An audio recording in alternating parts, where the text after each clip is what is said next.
Picking up sound. That's probably good. So can you hear me over there or? I would ask. Can you hear me, Maxine? Anybody hear me? Bob? Okay, good, good. You can hear. Great. Yeah, I can hear you. Really close. We had to set up a projector and everything. I think we're really close. Thank you. And Jacob's here now. So yeah, thank you, Ed.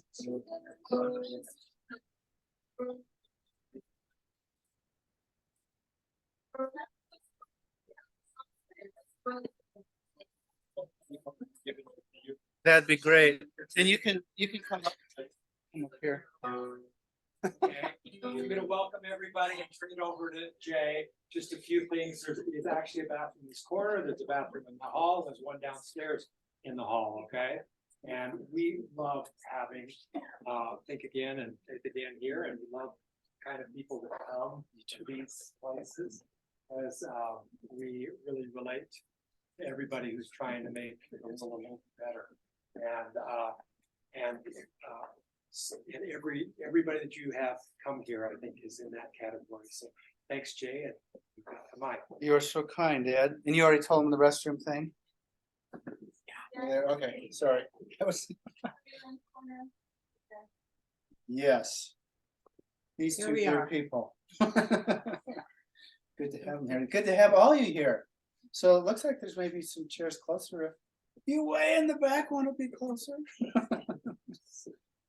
This is a wonderful group tonight. I'm delighted. Thank you so much for coming, all of you. This is great.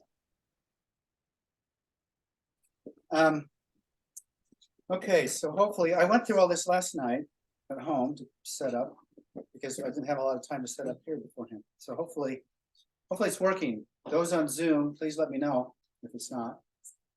And then if it's not working in live, I don't know what to tell you. Fire me. Want to thank the Iversons again for their kindness again and again and having these gatherings here.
Yeah, we lost you if you're there on another Zoom ID. We lost you.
significant news would challenge you while holding the person who is expressing them as more important than the rightness of the ideas themselves.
Should we have our own discussion?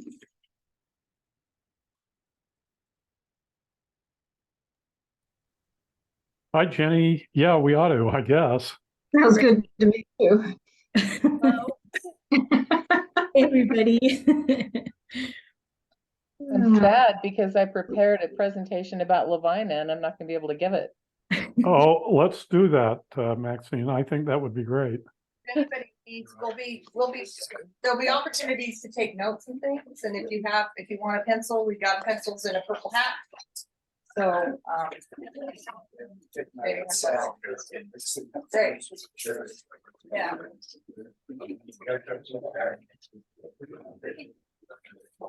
So do they need these or not? Not yet, Oh. or actually, no, at the end.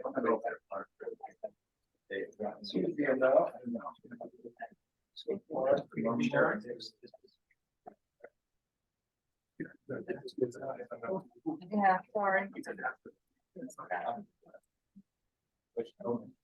I know.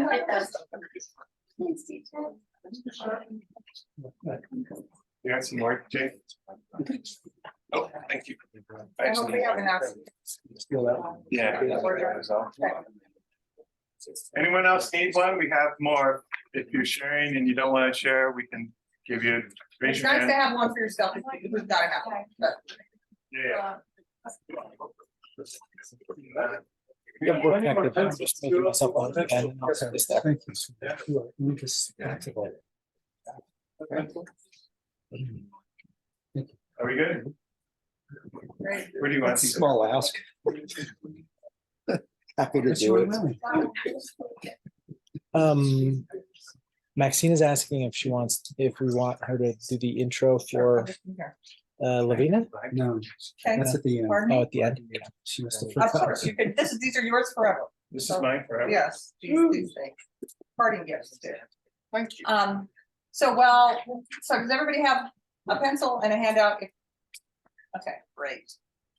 I'm really honored to be here. I'm here sharing this space with a lot of people who've been doing incredible peacemaking work for a long time, for a lot longer than I have. And tonight, Jacob and I are going to tell you about the Braver Angels movement. And we will give you some history. Jacob can tell you about the experience he had at the National Braver Angels Convention. And then I'm going to give you just a slice of a Braver Angels experience. And so let me just give you a little history about the organization. We were talking about origin stories at dinner. So this is the origin story. It's the day after the election in 2016. And two friends who are both named David Lapp and David Blankenhorn, who've both been involved in public policy writing, research,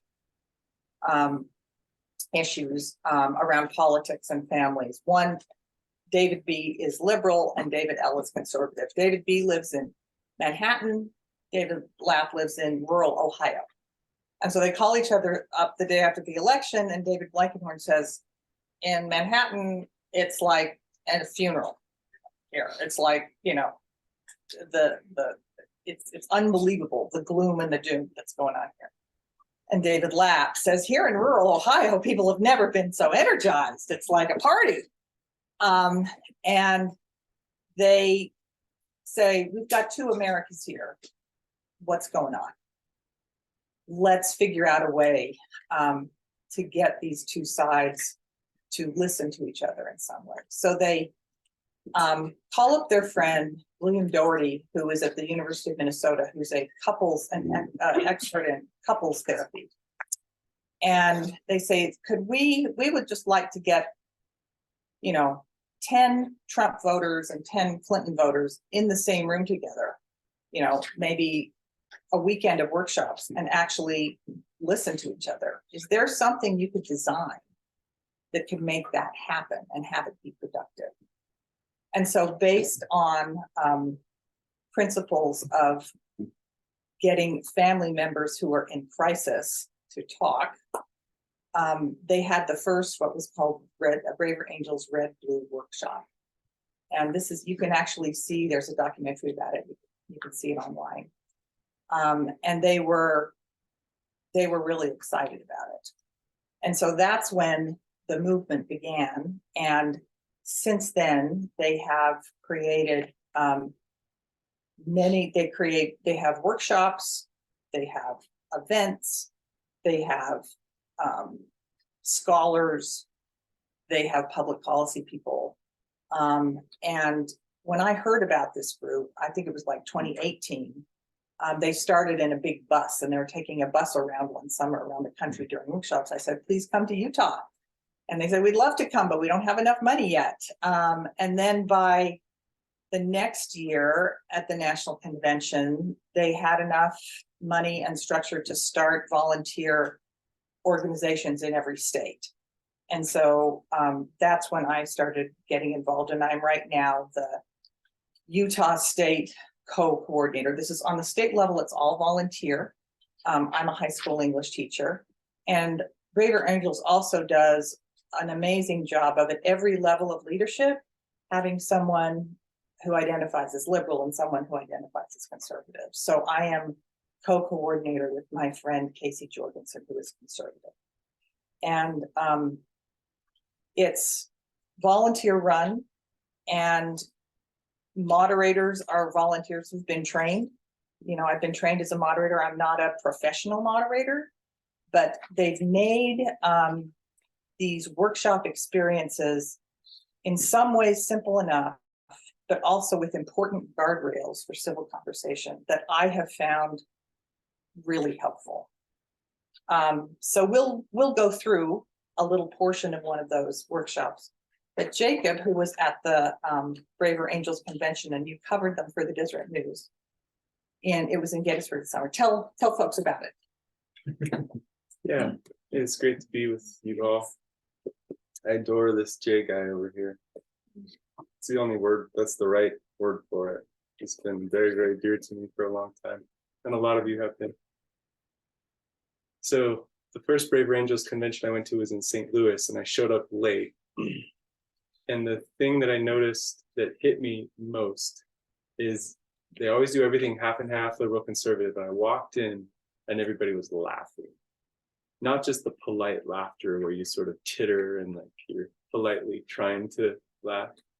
Belly laughter, lots of laughter, regularly throughout. And I'm like, where in America are like Clinton and Trump voters sitting together having a great time?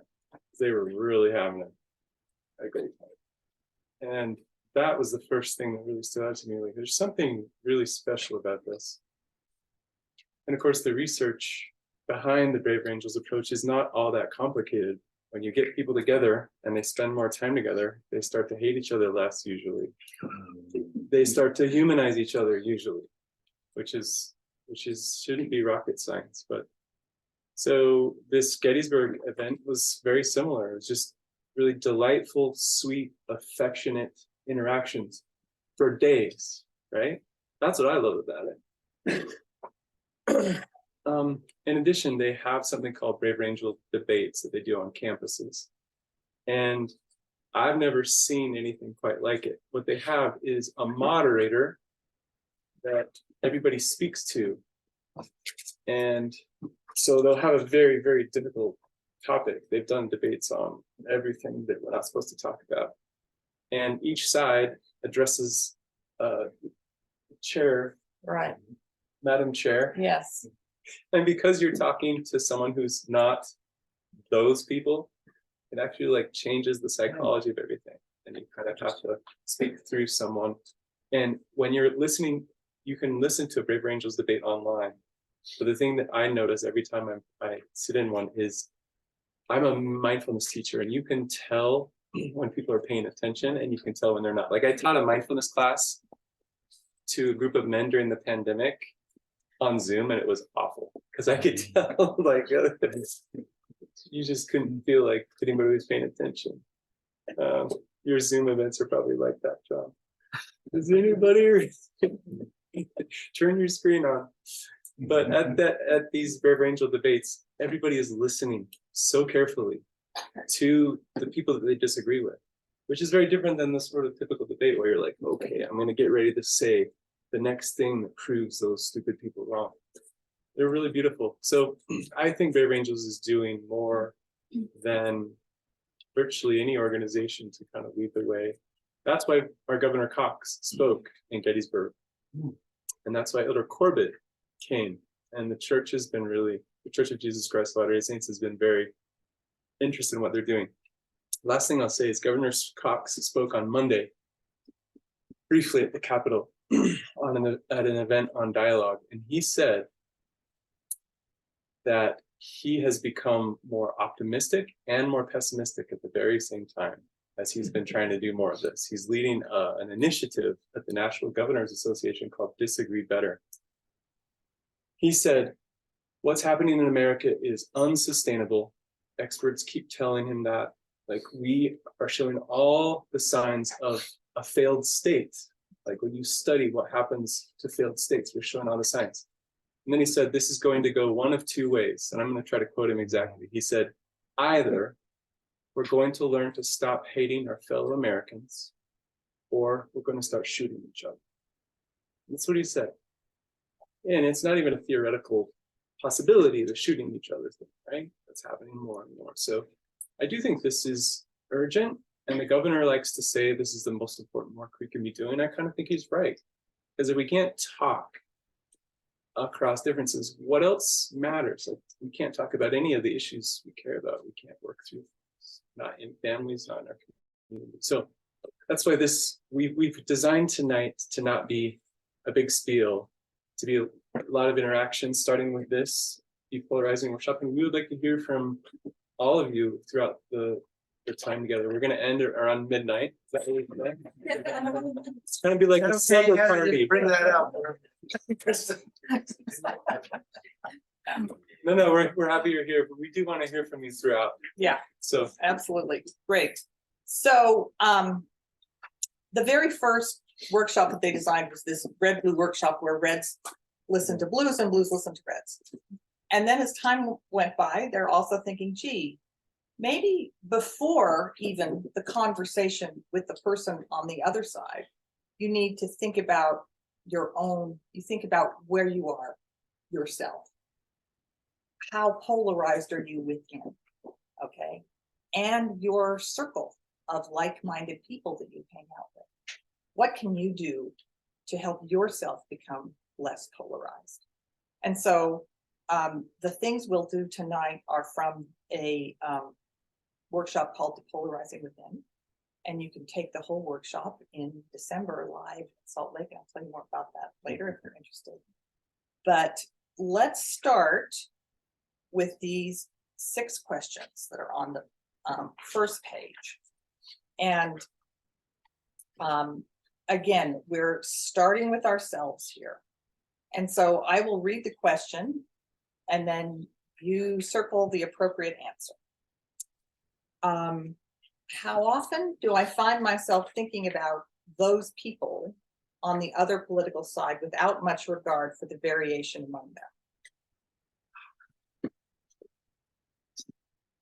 And usually we're aware of great variation within our own group.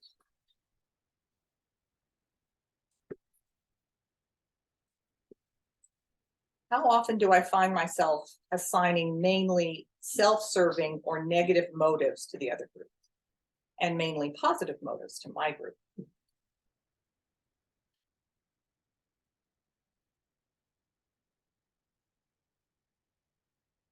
How often do I find myself focusing on the most extreme or outrageous ideas and people on the other side, thereby making it hard to see how a reasonable person could remain in that group?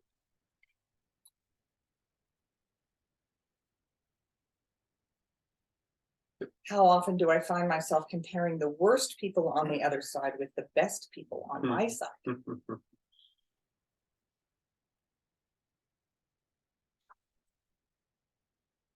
How often do I feel a rush of pleasure with friends when we ridicule those crazies on the other side?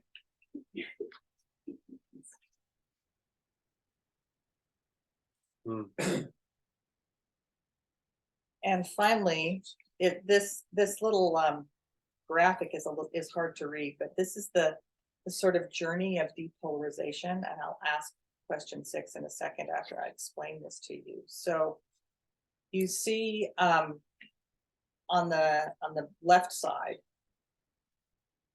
you've got 3 things. You've got core emotions, key phrases, and the view of the other side.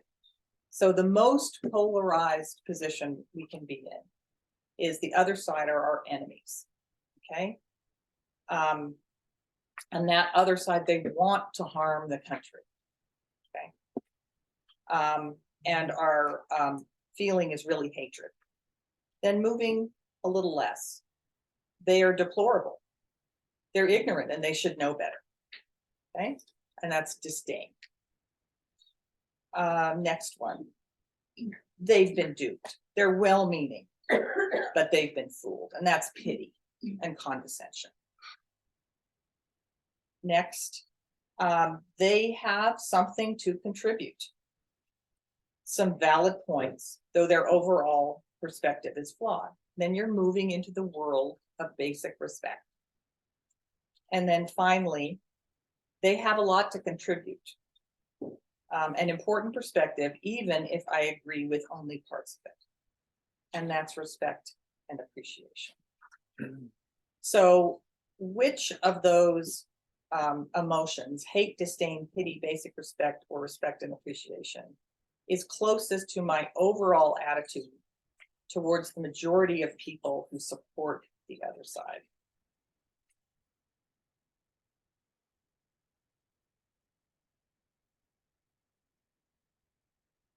Okay, now find somebody close to you, and preferably maybe somebody you didn't come with tonight, and it could be 2 or 3 people, and just share what this experience was like for you, okay? Having to answer these questions, and then we'll share out to the larger group. Yes.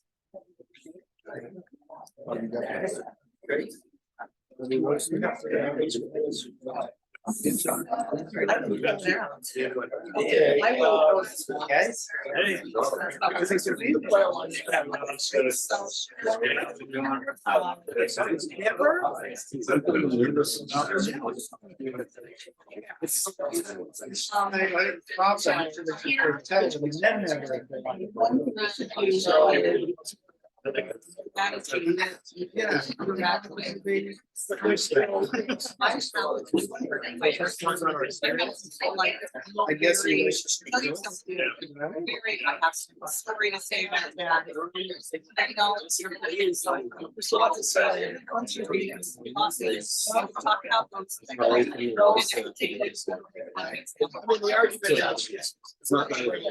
And then getting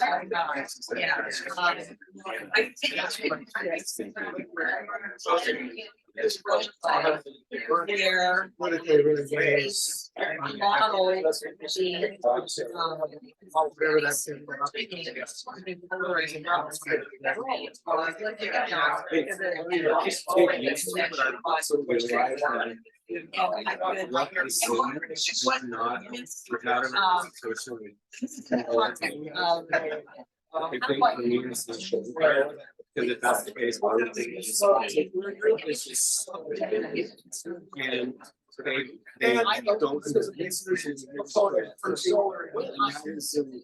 and they don't. What's the bad thing about that? That's really twice.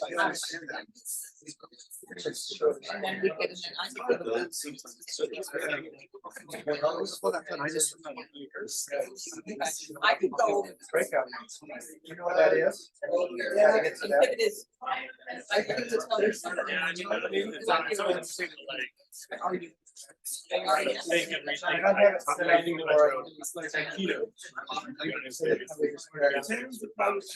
for- Sort of evaluating your own.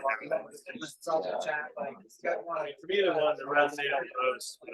Although they have I think, No, they don't. you know, just sort of. I didn't know they went from- Like, the industry. Well, I was thinking about that. My particular is like, What is this? you know, I had people. You know, lots of like every.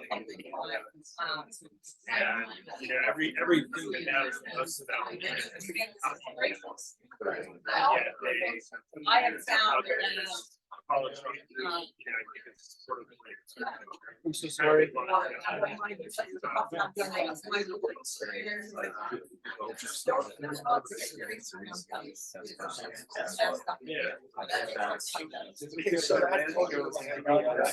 Sure.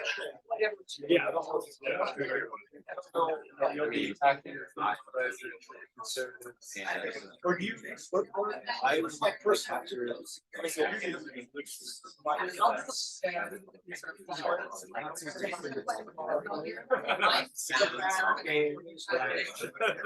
You're not fitting in. Yeah.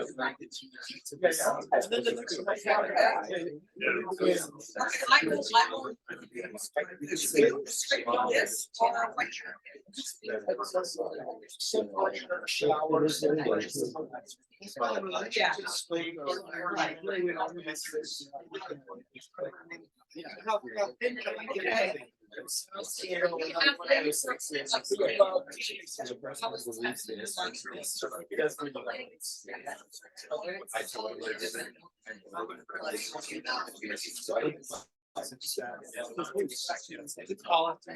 Yeah.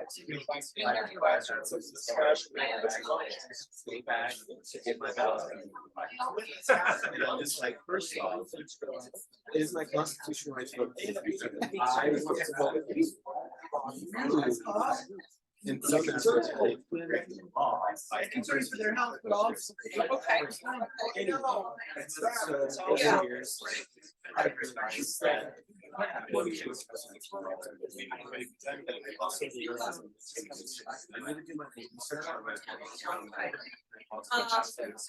I do like. I like. Let's try and figure it out. Okay. I just thought I was confused, so I'm glad I'm in a group with him, because I was just like, I just. All right. I see good. Okay, everybody, we're gonna bring you back. Hard for me to say. Yeah. Thank you so much. Okay, would anybody like to share something they talked about in their group?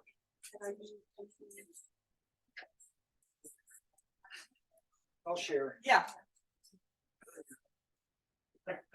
Okay, we all know the idea of straw manning the opponent.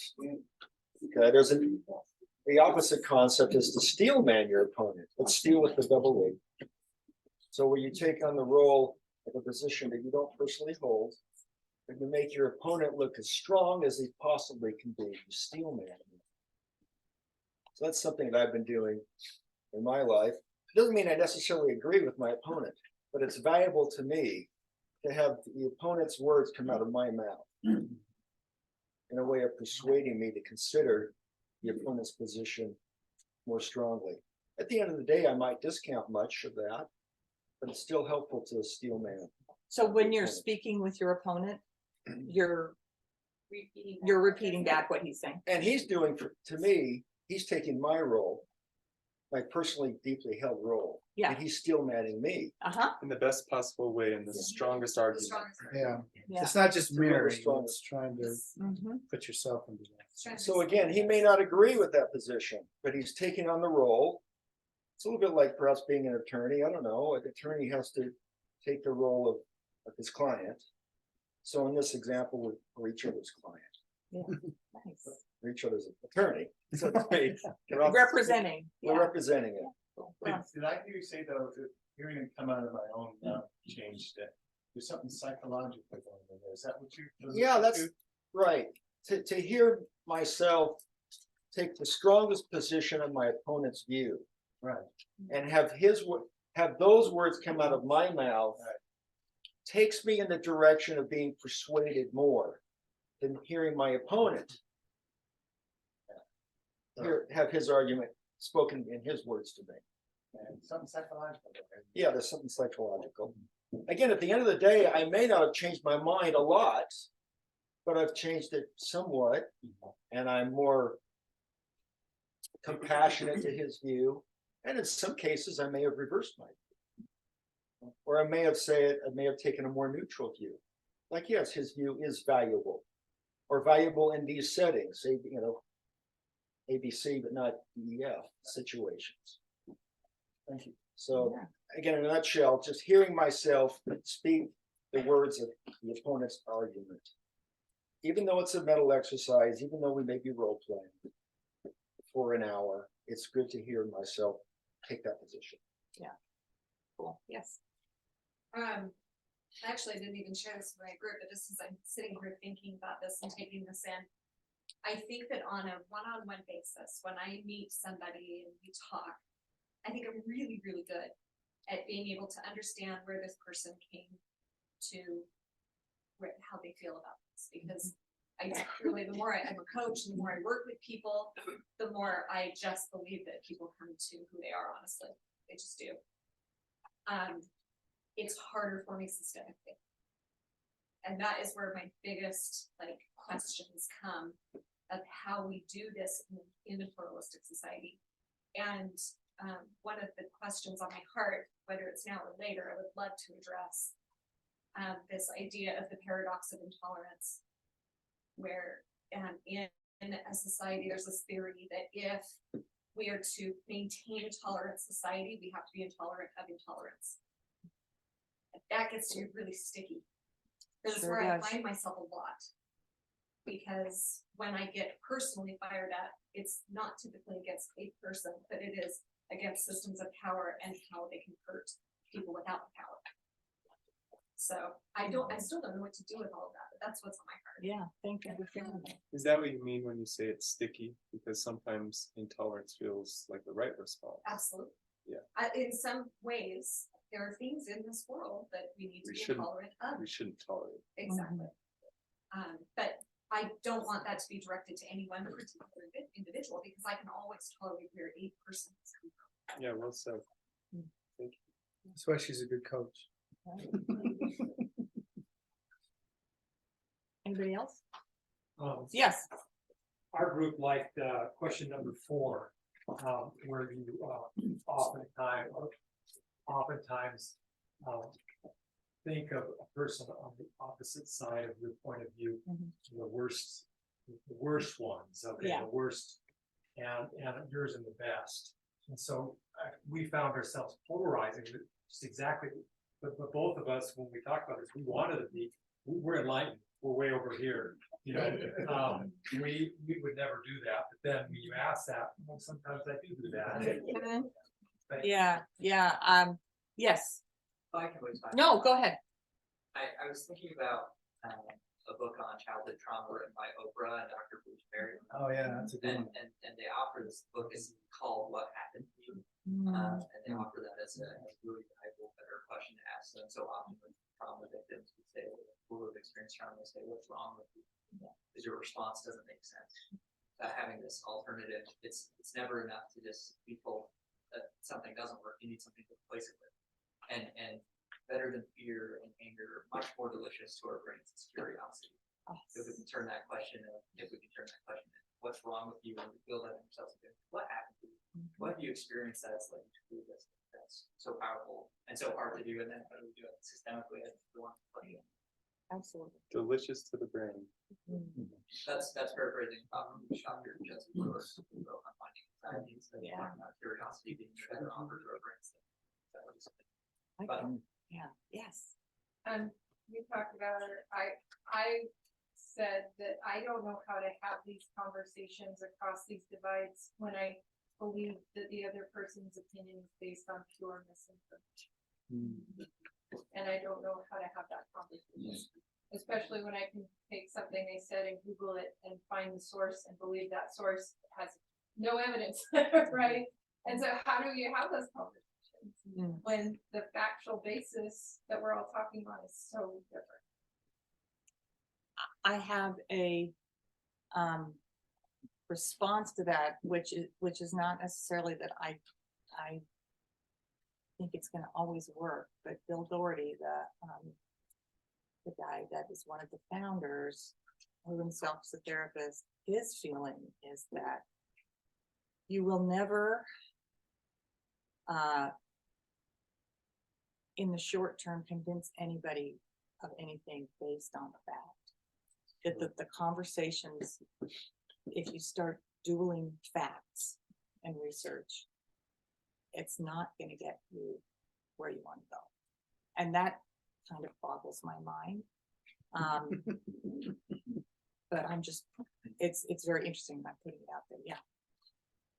Yeah, a conversation model we use is to identify as fast as you can that you don't agree on facts. So then you say, then what do you need to do? What values do you share? And all of a sudden, you start seeing the other person's rather than saying, I'm on this side and on that side.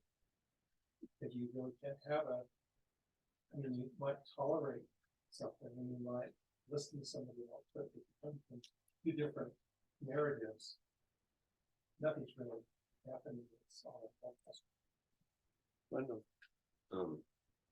guess for me personally, like my conversations or my dialogue, it's like I don't have any social groups like that. I tend to keep my politics to myself because of my own experiences when I can share. I've had negative experiences with it. I was called a racist, homophobe, and bigot, and at this time it was someone who I confided in. It was during the 2020 election, so a lot of emotions were high, and I just looked at myself as like, well, I'm gay, I'm black, and I have no idea how. Oh, I was called a Nazi too. So it was a bad experience when it comes to like trying to start a dialogue. But I've also throughout the years since that time have matured and realized that, you know, for me personally,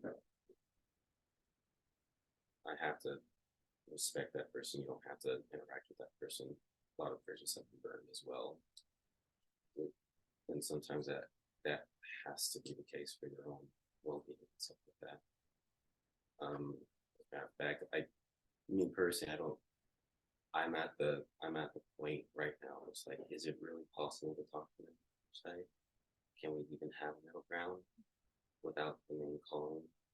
You know, because both sides have really valuable perspectives, and they have a lot of valuable information why they believe what they believe. But to me personally, in my opinion, I think that crevice is just too wide for us, you know. but maybe wrong. Probably I am wrong, probably. Well, hopefully by the end of the night, these guys will. You can't talk across. Well, you're definitely not alone. Yeah. Yeah. So many people I run into are right exactly where you are. And I don't, from my own experience, it's really difficult emotionally to feel treated like an idiot or evil or stupid just because you disagree with someone. That's really frustrating. Jon Stewart, say what you want about Jon Stewart. He had a rally to restore sanity a couple of years ago. And one of the placards at the rally was, I disagree with you, but I'm pretty sure you're not Hitler. Pretty sure. I just love that. I go on a word on a t-shirt. I was like, come on. We can disagree about love and God and Bible and identity and climate and all sorts of things. I think. Yeah, and I've heard when you bring Hitler into the conversation, it's lost. Yeah, in the Braver Angels materials, they refer to the 4 horsemen of polarization as stereotyping. And so I am now, and we're just gonna be sort of hipping and hopping around this handout, but I'm now on the 2nd page. Stereotyping, dismissing, ridiculing, and contempt. Okay, and I want to tell you about the experiences I've had with students. So in the Red Blue workshop, one of the, and I'm focusing on the idea of the problem with stereotyping other people. What happens when you do this? In one of the Brave Rangers workshops called the Red Blue workshop, the kind that they started with. One of the first exercises is you have the Reds and the Blues go into separate rooms, and their job is to come up with 4 stereotypes that they think the other side has about them. Mm-hmm. Why those stereotypes are incorrect. And then is there a kernel of truth maybe in those stereotypes? And so it's offering each side to talk about how they feel they are seen by the other side. And one of my favorite experiences with students was during COVID. We had a group of high school students from Cambridge, Massachusetts, private school, Buckingham Brown and Nichols School. And they were doing a workshop online with students from Jefferson Davis High School in coastal Louisiana. And with the stereotype exercise, okay, here's some things that they discovered about each other that blew their stereotypes away.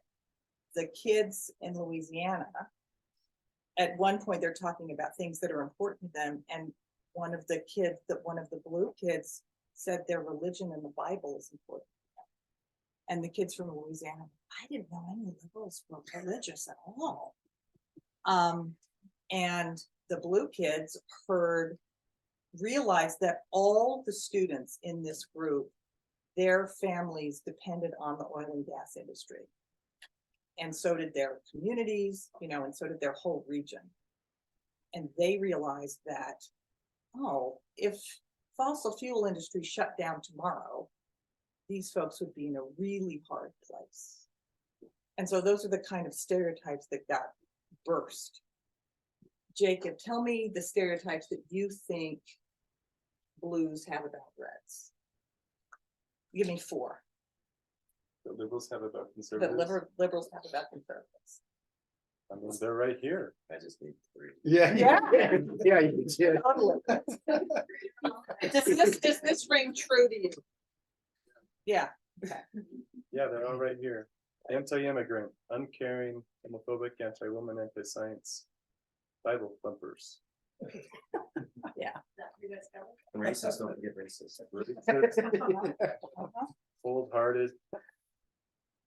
And blues, and this list of things comes from all the workshops that Braver Angels has done. So these are the top ones. And blues think that reds are no, this is, let's see, reds. Blues think that reds are anti-immigrant, uncaring about those in need, homophobic, and reds think blues are arrogant and elitist, favor big government for its own sake, are fiscally irresponsible, unpatriotic, anti-religious, against free speech, not politically correct, and hypersensitive someplace. And I think this is wrongly labeled, because it's, the first one is, Oh, yeah, I see what you're, you know, so just switch it. yeah. Top is blues. Yeah, Right, what the other one thinks they are. yeah. Anyway, and then in this, then in this workshop, after each group comes up with their stereotypes, they get to present it to the other group, and the other group has to be completely quiet. And it's a wonderful thing to behold. So down in the next section, I'll just read a couple of these things, and I'd love to know if any of you have any reactions to them, if you've had any experiences with this. So for instance, who's had an experience that showed that for you gave you insight into the other side being more varied than you thought they were?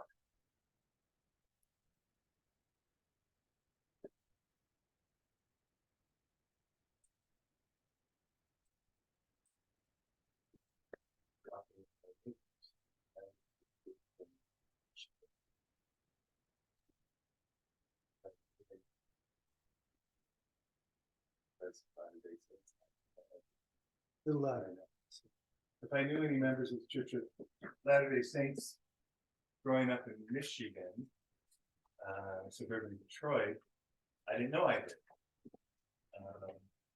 And even though you had Joy Bromley as the midst dad as the governor in the 60s, I still had this cultish kind of idea of that South.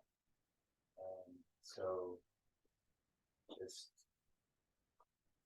seeing the variety, that's the question, of individuals.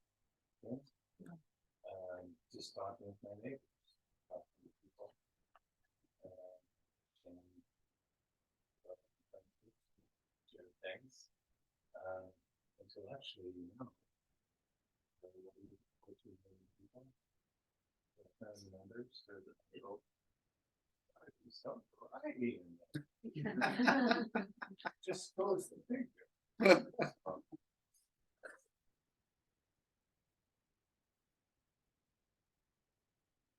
What about Christian, you were talking about life experiences. Recognize that life experiences are informing their views and are likely different from your own. Super important, right? Ross, you were talking about relationships. Develop relationships with a variety of people who differ with you politically. Relationships tend to undermine stereotypes. I find that as a liberal in the LDS church, there's just endless possibility there. Okay. Endless possibility for what? For developing relationships with a variety of people like Yeah. me. Totally, yes, sir. I'm just thinking about it. I don't think I really only know people, like-minded people. I don't know anybody on that. I have that's a handful of friends my age that that's an interesting, but I thought about this. I really don't know many people on the other side, and my ward, I'm not active anymore, but it's very little ward. So it is difficult. I can't say that I'm doing that. And that's it. I can tell you another story. I do have a friend, my age, very successful in life, and he's a strong supporter, conspiracy theorist. But he showed me more kindness that was really the time of my life. And it was Mark.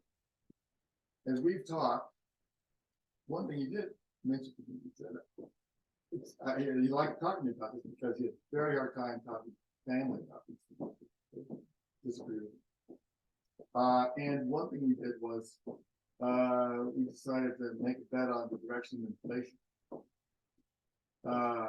So it was a nice, fun thing to do. I'll take you to dinner if you're right, and you can take me to dinner if I'm right. And so that was an interesting experience with this particular friend. And I'm still baffled by this, because we are good friends. We share music together. But I don't think I know very many people well enough. My circle's pretty large, but. You're not alone. You're not alone. I think the sociologist Robert Putnam is calling it the great sort, S-O-R-T, and that we're all sorting ourselves by neighborhood, by state, even by church. That's, go ahead. Our social media feeds are getting sorted too. Yeah. The You're whole, responsible for a lot. the whole echo chamber thing. Yeah. Yes. So I have a story about this one you were asked before, on developed relationships. This wasn't really like any kind of close relationship, but I had a job, a church job. I was asked to find a group of people every month to go and help at the cannery, at the Welfare Square cannery. And because, so that meant that I usually went as one of the spots, and it was kind of hard to get because it's like in the morning during work hours. Anyway, but I would have not gone before and probably wouldn't have gone, but I was kind of loving it. And one time my husband came with me and we were getting a little orientation. And I think maybe he was just kind of stalling, waiting for something, but the leader, who I'm just gonna say is one of the ones that I adore at that place for just their pure service and, you know, the time and energy and effort that they put in that, like, for days, decided to just say, I just heard that Joe Biden has the world's biggest yacht. And, you know, and so my husband and I kind of looked at each other like, okay, what is this? I don't know why he felt inclined, you know, to just say that. So Steve is a lawyer, and so he's like, you know, silently looking it up. And like, yeah, that's not true. But it was.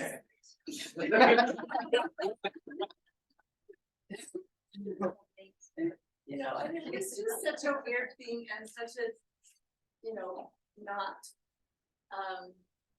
blue leaning idea. But it was that relationship though. I didn't appreciate what he said. I was kind of goofy and funny, but I still love him. Like I still respect what he's trying to do there at that time and that place, as just an example of, again, not like an intimate relationship, but you know, we were spending time together there that day, and so instead of just like being angry with him all day or just, you know, reporting it, or I don't know, it was like, okay, whatever, it doesn't matter. I still appreciate what he's doing. Yeah. It's so powerful because the differences couldn't be more stark in perspective, but there's something deeper in the differences, right? The thing that I hear from neighbors in rural Cache Valley is, well, one of them said, Joe Biden's actually a pedophile. Did you know that? He's actually a pedophile. And I've started to challenge some of my neighbors. Can you say one positive thing about the President of the United States? It's an interesting exercise because one of my coworkers is like, no, there's nothing. I can't give you anything to do. I keep pressing. But I had a similar experience in that I used to believe that kind of stuff. I mean, they used to say when I was in graduate school, Obama's trying to destroy America. He's trying. He looks like he wants to help, but he's actually trying. And my answer was, I know a lot of people that think like Obama, and none of them are twirling their mustaches around plotting the overthrow of the republic. They really do care about this country. I don't see it the same way they do. And that was from, I think about your comment, Jameis is your name, right?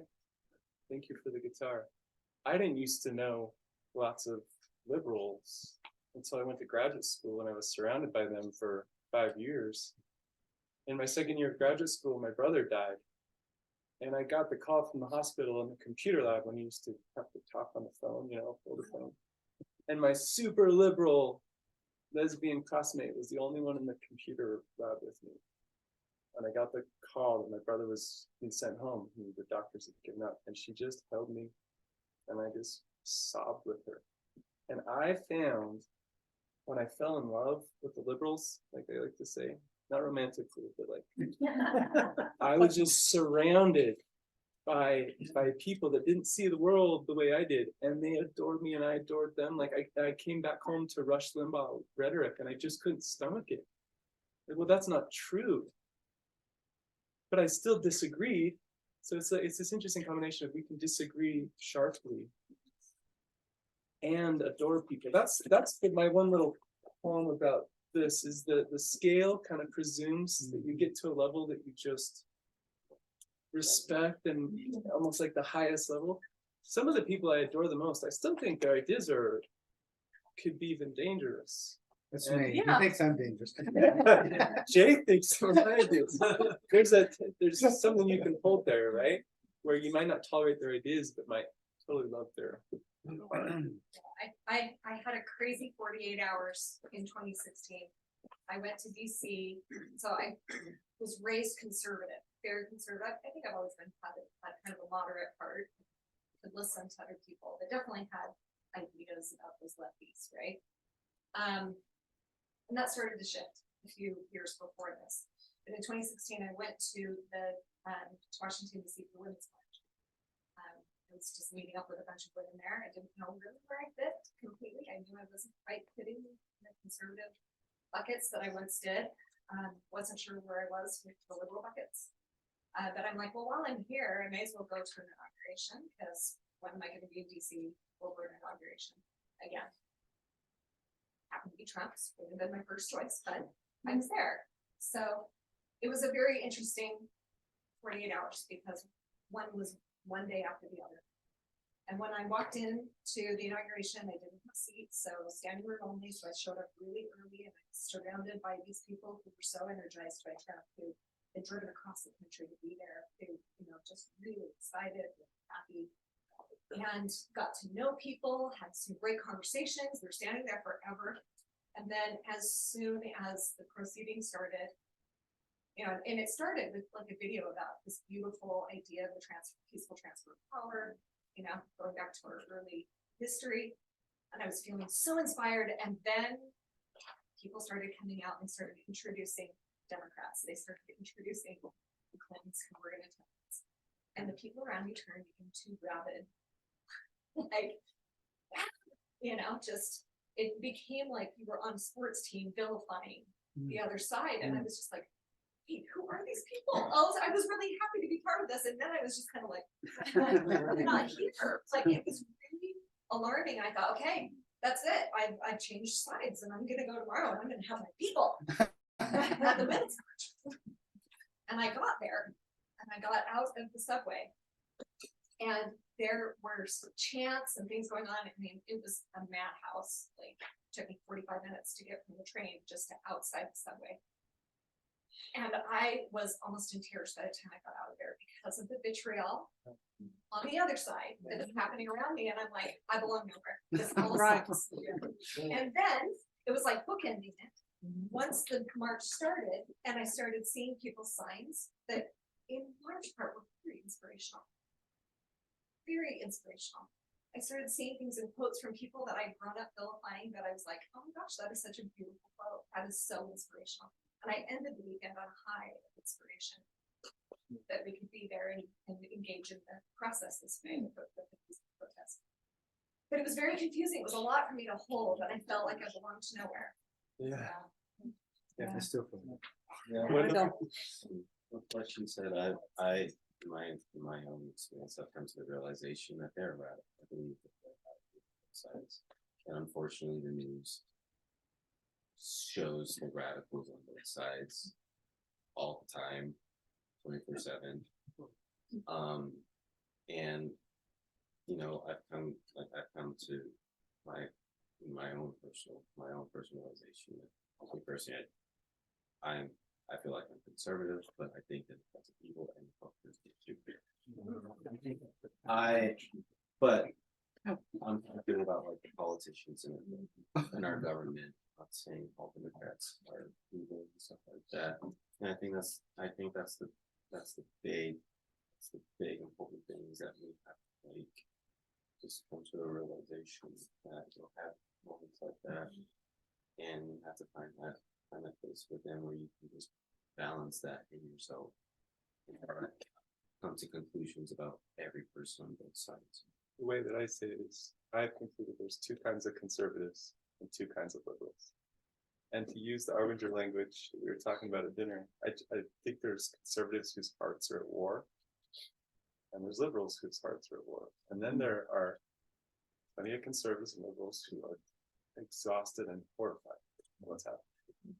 And there's a beautiful sort of, it's like those two groups are finding themselves again.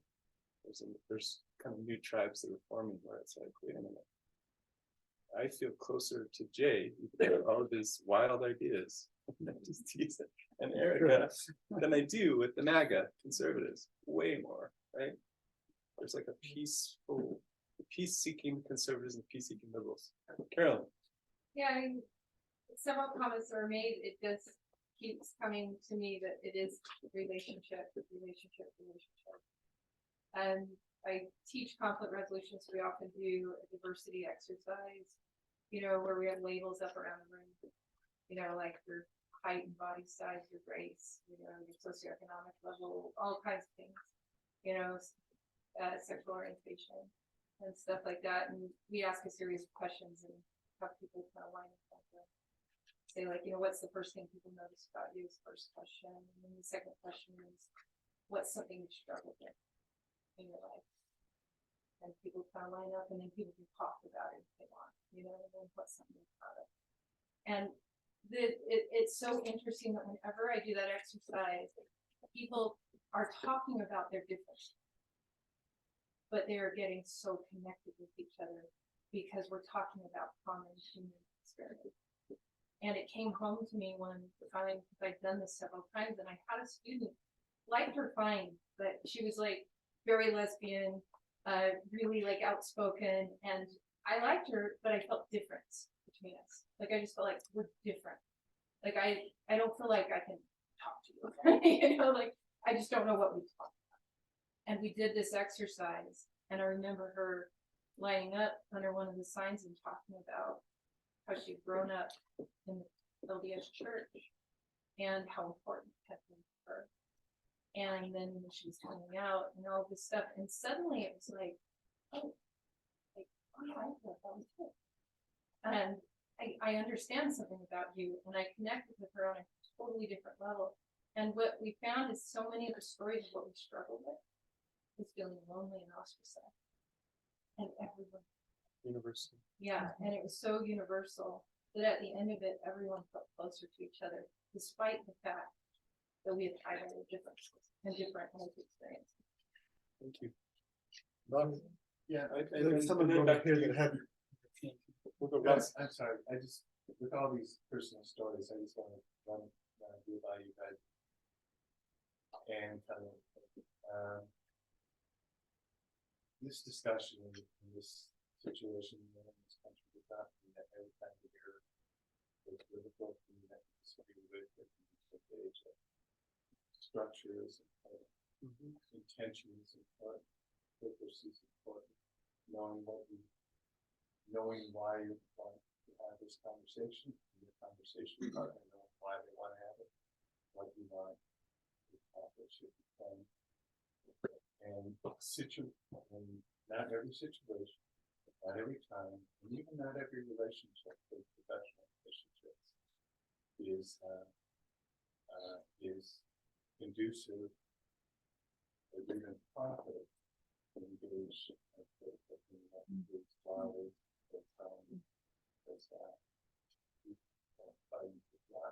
Amen, amen to that. Yeah. Would you agree with that? Yeah. I would, and that's why I've been really pleased with the opportunities of these workshops and that there's structure. And people are going because it's a challenge to get, sometimes for me to get my conservative friends to come to a workshop. It's funny what Brave Angels discovered is that liberals just love workshops. Okay? And liberals consider them dessert, conservatives think of them as broccoli, yeah, it's gonna be good for me, but I don't want to get lectured to, and I don't, so I completely agree with you that we can't, there's a time and a place, Right. totally. So Jacob, you said something that I think it was saying to me, where you say, sometimes we think about these ideas or policies as dangerous, and that this, these others have, and there's a fear, and it seems to me that's what drives a lot of this, and so and I'm wondering if that's looking at this thing, is that something Brave Angels talks about? On the one side they have this, I'm negative and I'm viewing negatively. The other side it's this hatred, but I would sort of say that's really more fear. Oh, I think fear is the underlying emotion. Yeah. For hatred, totally. Yeah. That's my bias to sort of believe that. And that's I'm not a professional, but Fear leads to anger, anger leads to hate, hate leads to hurt. Yeah. So I guess my question though, Jacob, is sort of, you're saying this, you're teasing here with Dave, back and forth with it. How do you get over it? Because you I mean, this is my question, is you said, I do think some of the things Dave says, might be dangerous, and yet here you are adoring him. How do you do that? I'm actually teasing Jay. We are on the same page about a lot of things. The people who have taught me this, though, Yeah. are the Marxists. Oh, okay. My two friends, Arthur and Phil, are like, in Utah, you kind of have to whisper if you're a Marxist. But they're like, in New York, and they're like, Marxist, this is who I am. And they're the people I first started dialogue with, and we became so close. And we were very open that we thought each other's ideas were dangerous. So like we disagreed vociferously about some things. Yeah. And the differences started to be less scary. Like Phil's an atheist and I'm not. And it's like, is it okay to have those differences and still care about each other? And it very clearly was. Like it mattered less that he didn't believe in God and I did. It just mattered less. It still mattered. Still matters a lot, but it's like it didn't matter to the relationship. So part of it is sort of like getting to know them better in a relationship, and maybe you began from a place of fear, but that sort of dissipated, where you're still like, no, I'm not going to vote for that thing, but I'm not as scared. Yeah. Or something. Is that accurate? Yeah. I think so for sure. I like to tell my neighbors who are not members of the church about coming to church. It doesn't matter to me in terms of our neighbor friendship, whether you're at church or not. It's like say it out loud. Yeah. Because that's really I went and visited one of my neighbors, and there was such a tension in the room. You can feel it when there's like the awkwardness. It's like when you're in a fight with your partner or your spouse. It's just in the air, no matter what. And I was visiting this neighbor and I could just tell, they're like, why are you here? And I like to tell them this isn't step 2 in a 5-step process. And one neighbor in particular, like it was like so awkward until I found out their boy was suicidal. And then all of a sudden, everything falls down and we're all worried about their suicidal boy. It's like what you said, it's universals. We're all suffering. We just lost our baby girl 6 weeks ago. And I had friends coming to the funeral who think my ideas are cuckoo and holding me and hugging me. It's just these beautiful universals that we're forgetting. We really are forgetting them in America. And that's so we had a Christian. We wanted to end tonight with a little hope of hearing what you're hopeful about. We also had a role play we were considering. know. What do you want to do? Well, I think we should drop just- the role play. Keep talking. Well, I'm thinking, I would like to. What do you think about showing the video? The pick a side video? Yeah. This is a really interesting, it's actually an opinion piece video that was in the New York Times over the weekend. That shows us what we're up against. Yeah. And then let's have some reflection. Okay, let's do Okay. that. Let's hope I can pull it off here, so, let's see. We gotta go this- I should have prefaced that too. That's Master Yoda. Yeah, we really stay here. We stay age. We stay yeah. It's good though.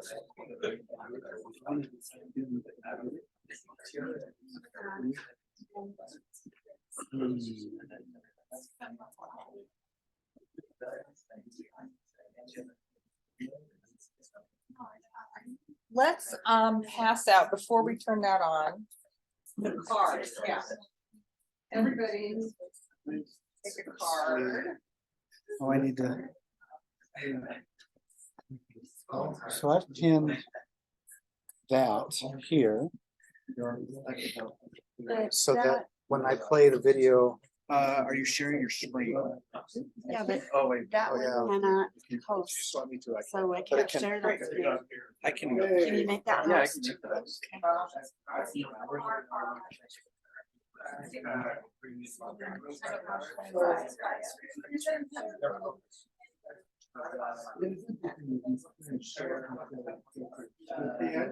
The lights are kind of trying to screen, but please thank you.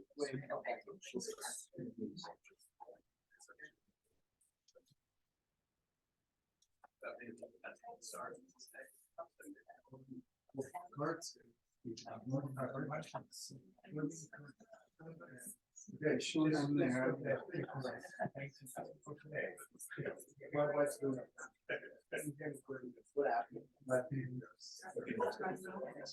Yeah, I can do this. I actually, it's here, but I need to bring it up on. Bring it up on this? Oh. But then it'll play on there, right?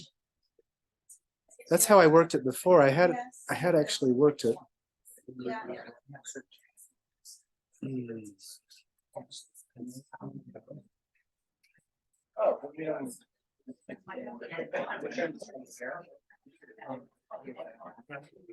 Gotta do two now. All right. Is it showing up?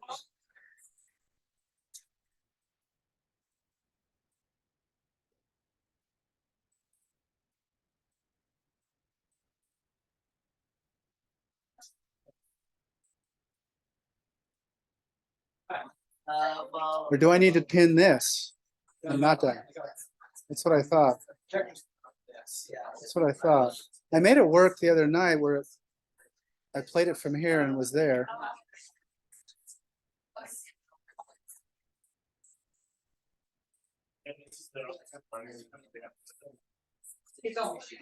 Yes. Yeah. This would automatically, Yeah, it should. right? So I should pin this one. Like I had it. It's down because it is blocking the screen. Yeah. Thank you.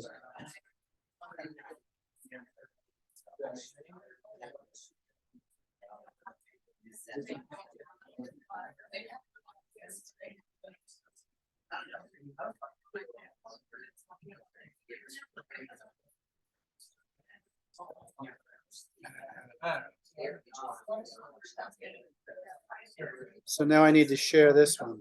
I mean, yeah, share screen.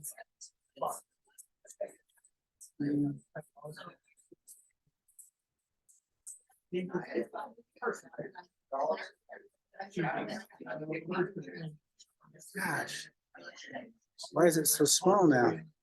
It's not on screen, so I can you can't see it? fix- I have, but I don't know, it's Okay. miniature. Click on it. Well, and that's probably good enough. It's good enough. We were trying to maximize. Oh, it, here, but- no, I don't here's know how why you do it. it's, what happened there? I didn't do that last night. Stop sharing, and then we're gonna share. I mean, it was showing up Not there, the screen, we're gonna share the window. up there. Um, That's what we want to show. no, hold on. Next. I did it last night. It worked fine, sharing. If worse comes to worse, you can just do it because it was. Yeah, it was working. Now I guess. There we go. Now just to expand the whole Yeah. screen, wherever that went. Yeah, yeah. That's what, let it slide over. Yeah, there we go. Oops.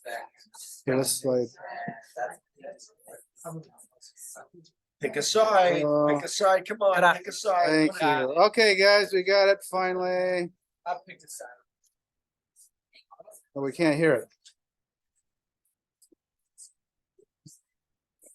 Gosh, Is that found on YouTube? yeah, Just pick a side. Huh? pick a side. Okay. Sides. It's on sound. Yeah, so you turn it down?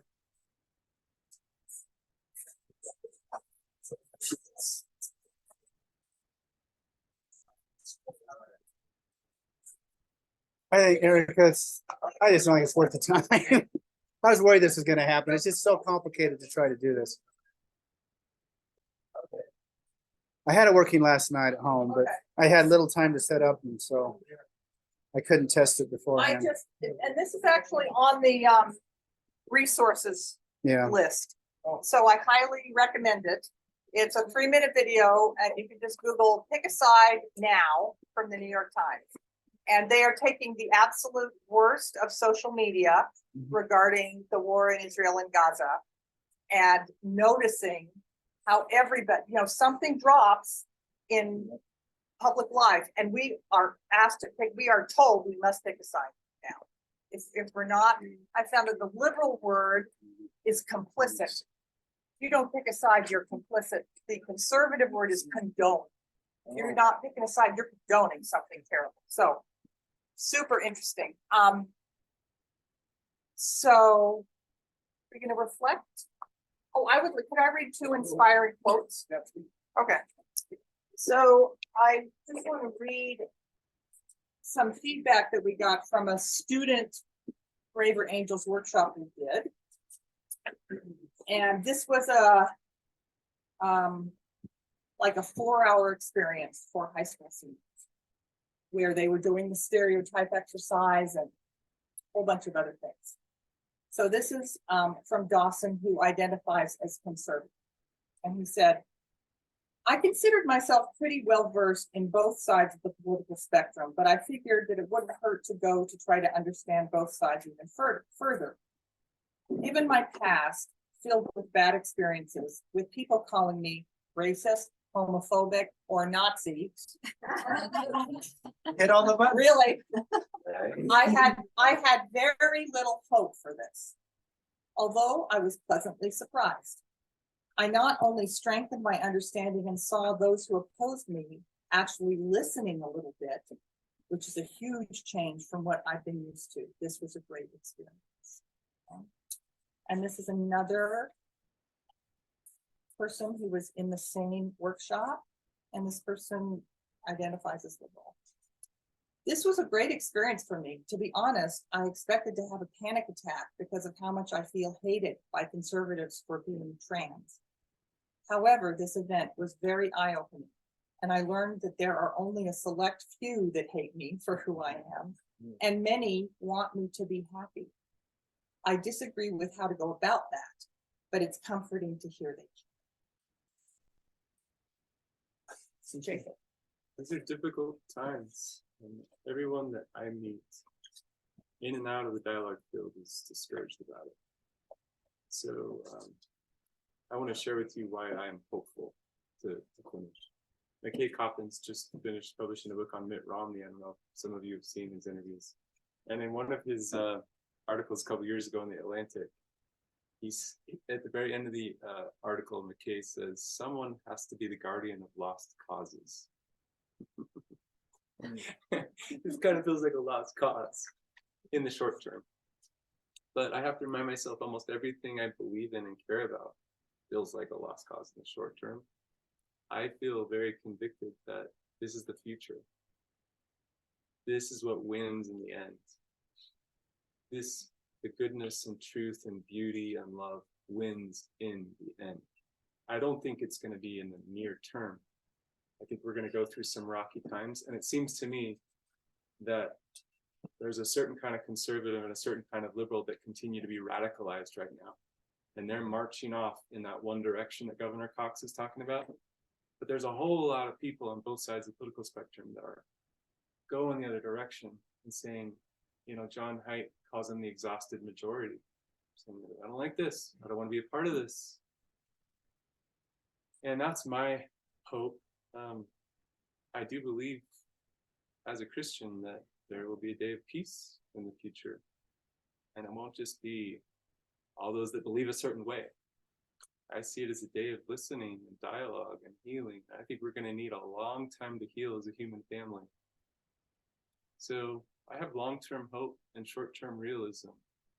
That we're going to in for some stuff, but we can't get despairing and angry like everybody else. So I'm actually currently on a Fox News fast.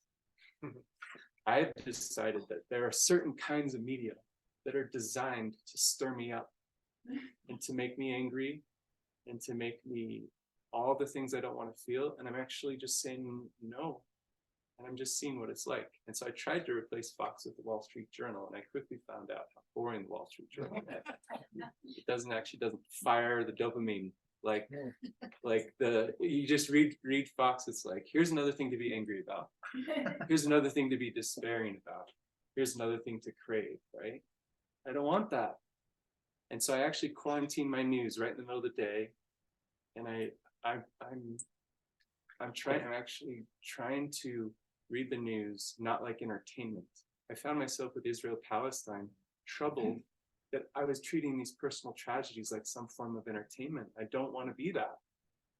So I've started an experiment to actually pray before I read the news, just quarantine it. I don't want Donald Trump to be a part of my morning or my evening, and pray that I can go in and read it with the right heart.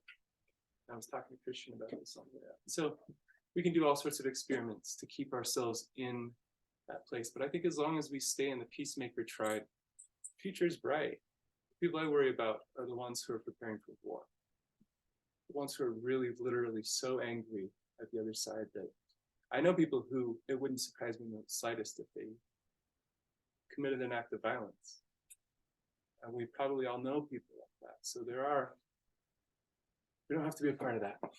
We can build something better and different. And that's what Jay's been doing on this for years and years and years. So, thank you, Jay, for bringing that together. Not about me, but thanks. Thank you.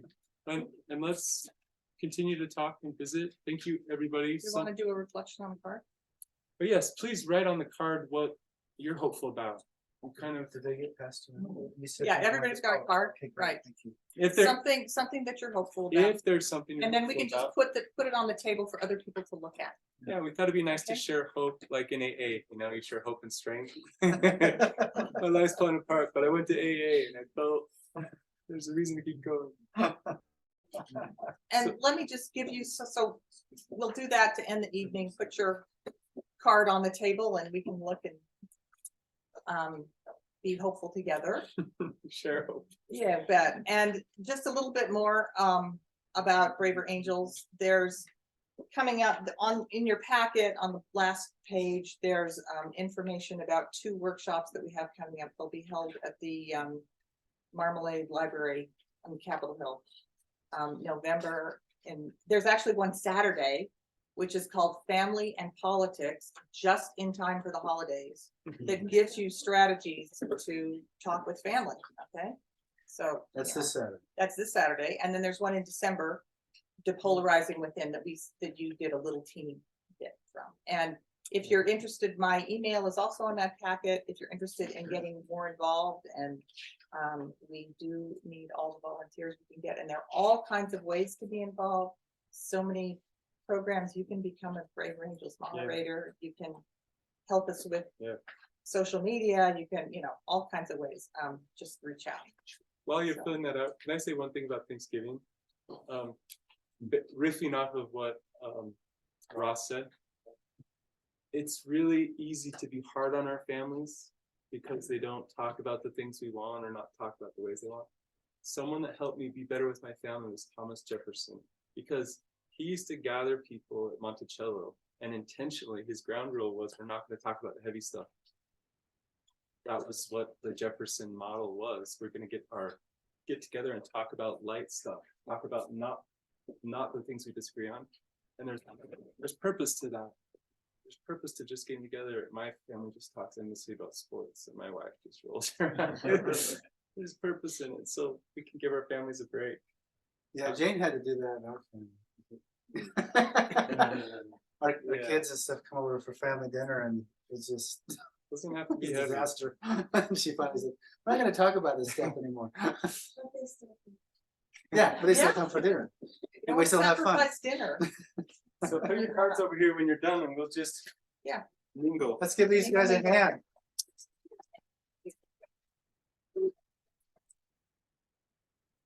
Thanks to all of you for being here, and I failed to thank my wife Jane and Madison, Daniel's here, for helping me with all this tech stuff. It's not their fault, it didn't all work. Again, I practiced last night, but I just couldn't get it all, the bugs worked out before we had to start, so I apologize that video. Oh, no worries. It is on the website. Yeah. And I'm sorry for those people on Zoom. We were gonna do some breakout rooms and that didn't work out so well. It's gonna be on the website? Yeah, I'll put this, Okay. I'll have you give me a Sure. PDF Sure, yeah. of what Erica gave Yep. me. Oh, and the Braver Angels website itself, braverangels.org, is amazing and has so much stuff there, so go there. So there's one other thing for those who want, if I can get, hey Maxine, can you try talking? I want to see if I can hear you. Sure, can you hear me? Oh, good, I can hear you. I don't know if I can hear you as loud as we want.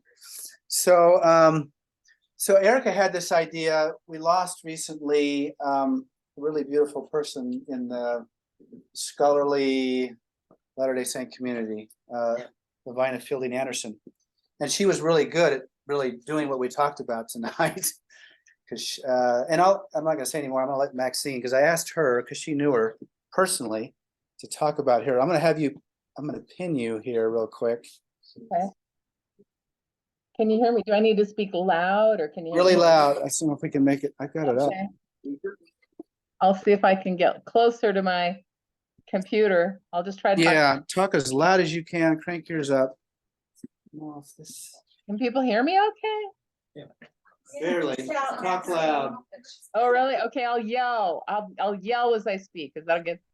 Okay, we need to keep it real quiet. Sorry, so we can, yeah, talk as loud as you can. I've got this up to the max. Okay. I'm getting a new laptop. Go ahead. Okay, start. Yeah, real loud. Okay. Well, first, I just want to say how grateful I am to Erica and Jacob for doing this really, really vital workshop. You know, I went through training with the Utah Division of the Courts in 1999 to learn how to be a mediator, and became a trained certified mediator, and have done mediation ever since. And that's what actually enabled me to do the healing work I've done for myself and in the community since 1999. So mediation work is absolutely vital. And it's really learning to live in paradox, which is reality, since polarized extremes are never the full picture. Also, I want to mention Jana Spangler and I did a podcast recently about this topic on Almost Awakened, where I talked about our fear of the other and how to bridge that. So you might want to look at that. Anyway, yeah, Jay, you're right. Lavina was an example of tolerance and bridging divides and mediating between conflicting perspectives and finding peace in paradox. And, you know, dealing with opposing views and sides was what the September 6th were trying to do. All of us were trying to do. But things were too polarized back then in the early 90s, and things exploded. So I think it's taken us time to learn how to really talk to each other better. Anyway, who was? So real Lavina? quick, just say what happened to her. And Yeah. it was partly you too at the time. Right. Not everybody is LDS here, so. Oh, okay. Well, I'll just say who she was and then what happened to her. How's that? Okay. So Lavina was really the central figure in Mormon Studies publishing for 50 years as the main editor and writer from, gosh, the 1960s at the BYU Daily Universe, and then at the church's Ensign magazine. She was editor there. And then she became editor and board member for all the scholarly publications, Dialogue, Journal of Mormon History. Gosh, I can't think of them all. The Case Reports of the Mormon Alliance. She was on the board of Signature Books as the main editor there for 40 years. So her fingerprints are literally on every publication in Mormon Studies for about the last 40 or 50 years. She also edited endless articles and books by other people, and she published a couple of major anthologies. Sisters in Spirit was a landmark work, and Tending the Garden was another one. But her magnum opus to date was basically the momentous critical edition of Lucy Mack Smith's memoirs, Lucy's book, which is the primary really source for early Mormonism. And posthumously, her biography of Lucy Mack Smith is going to be coming out as soon as it's done. But what she did in all of that editing and writing, she got in trouble because she was challenging the church's treatment of those of us who were doing scholarly and feminist work that was questioning the status quo and trying to talk across the divides.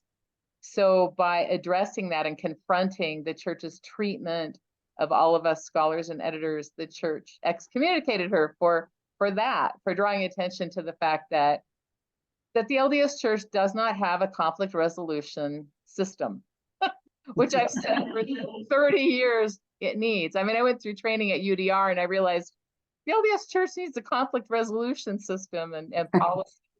Instead, it falls back on disciplinary councils, which are not mediation. Mediation is safe space where both sides get to speak. So anyway, Lavina was an advocate for that. And so we lost a titan of not only publishing and personal expression, but also personal conscience, standing up to abuses and truth seeking. So, but I suspect that Lavina is looking in on us tonight. And she would love everything that you've all said. You know, remarkably, she stayed active until she passed away. She attended every Sunday. Yep. After she was excommunicated, she still went to church every Sunday. Yeah. Yeah, she had a great affection and belief in the church. She did. She had a full literal testimony all those years. Yeah. Thank you so much, Maxine. Sure. Someone who knew you did that. Thank you. Appreciate it. Thank you, everyone. Okay, we're gonna call good. Thank you so much. Thank you, Maxine. Yeah, thanks.